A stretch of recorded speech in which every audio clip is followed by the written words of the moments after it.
The Voronezh robot landing of 1989 stands as one of the most extraordinary and controversial UFO incidents in modern history, reported on September 27, 1989, in the Soviet city of Voronezh. This event involved alleged extraterrestrial beings, a landed craft, and a robotic entity, witnessed primarily by a group of children and corroborated by some adults.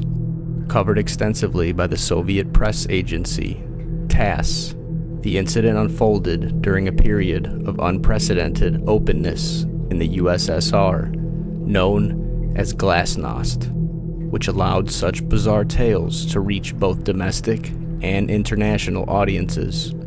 This video explores the details of the event, the key witnesses, the physical evidence, the socio-political context, competing explanations, and its lasting legacy.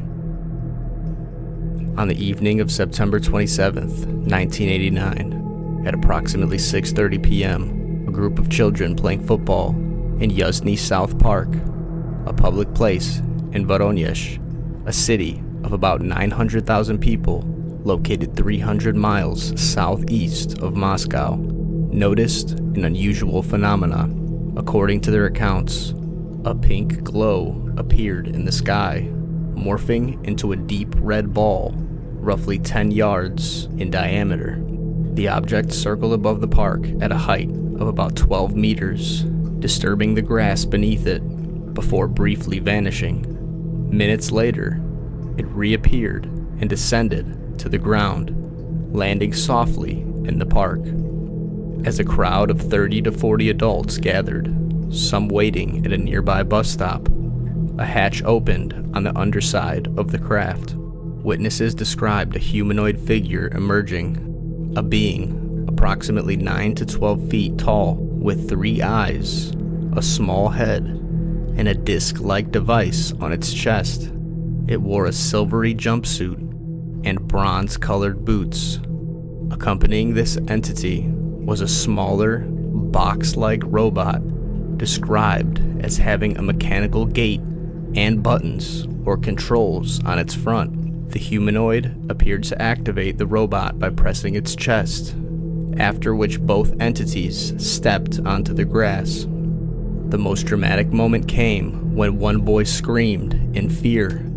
The three-eyed being turned, stared at him with glowing eyes, and pointed a tube-like device, approximately 50 centimeters long, at him. A beam of light struck the boy, identified in some reports as a 16-year-old, causing him to vanish instantly. The entities then re-entered their craft, which ascended and disappeared. Shortly after, the boy reappeared unharmed, though deeply shaken. Additional reports from the days surrounding the incident between September 21st and 29th mentioned multiple sightings of similar red spheres and, in some cases, short grayish beings being in blue overcoats, though the South Park landing remains the centerpiece of the narrative. The primary witnesses were school children, who provided consistent descriptions despite their young age, roughly aged 10 to 12 years old. Their accounts were bolstered by sketches they drew independently, depicting a banana-shaped craft and the robot companion,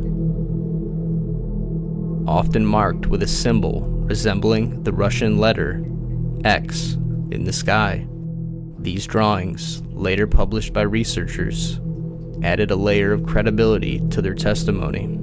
Adults also reported seeing the craft. Members of the Voronezh District Police Station claimed to have observed a body floating in the sky around 7 p.m. that evening while returning from a store, though he did not witness the landing or the beings. Other unnamed residents corroborated the presence of a glowing sphere, though only the children claimed to have seen the aliens and robot up close.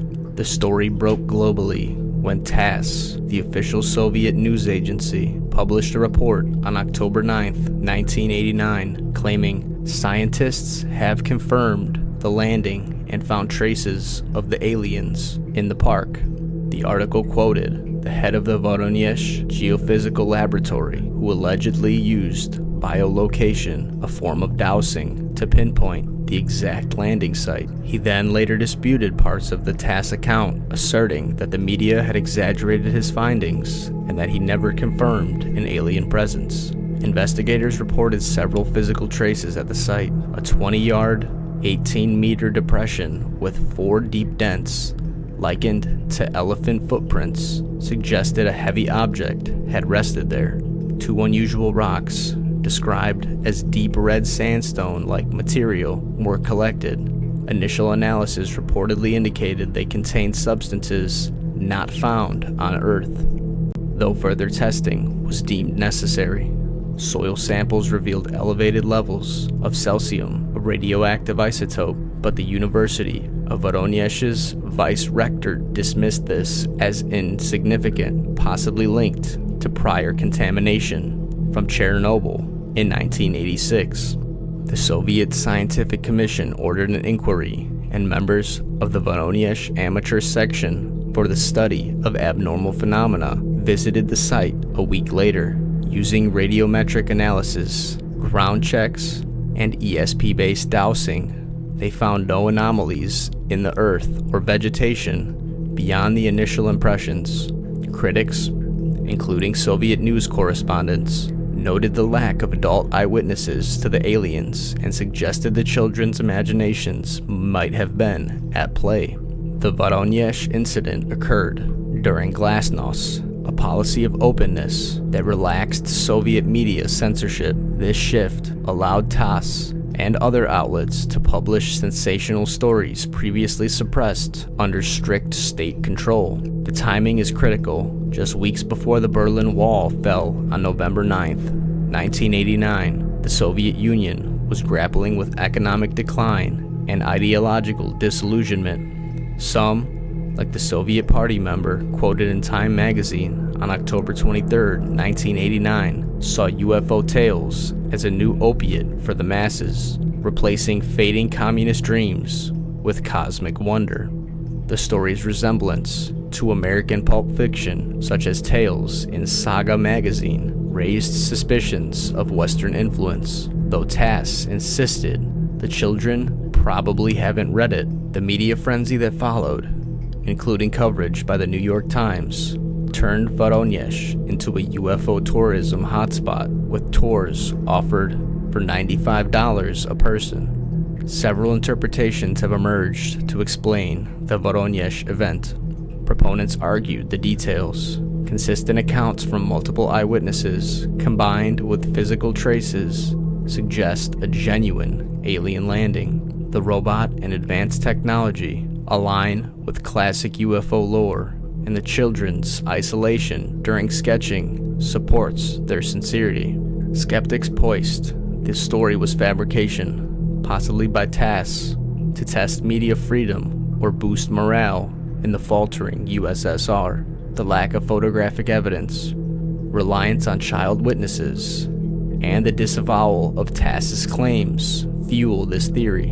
Mass hysteria, sparked by earlier UFO reports in 1989, could have primed the public imagination. A natural man-made phenomena, like a meteor, weather balloon, or secret Soviet experiment, might have been misinterpreted. The robot could have been a disoriented perception of equipment or debris, and the vanishing effect, a trick of light or panic-induced delusion. Folklorists note parallels with historical anomalies, medieval fairies wielding paralyzing wands, or indigenous tales of stunning tubes, suggesting the incident reflects universal human experiences of the unknown, filtered through a modern UFO lens. The Voronezh robot landing remains a polarizing case. It lacks the hard evidence of Roswell with wreckage or bodies, but surpasses many UFO incidents in witness volume and media exposure.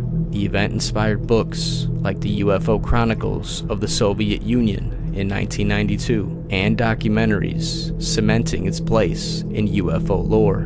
In Voronezh, it's both a curiosity and a footnote. Locals today rarely discuss it, though the park retains a faint mystique among UFO enthusiasts.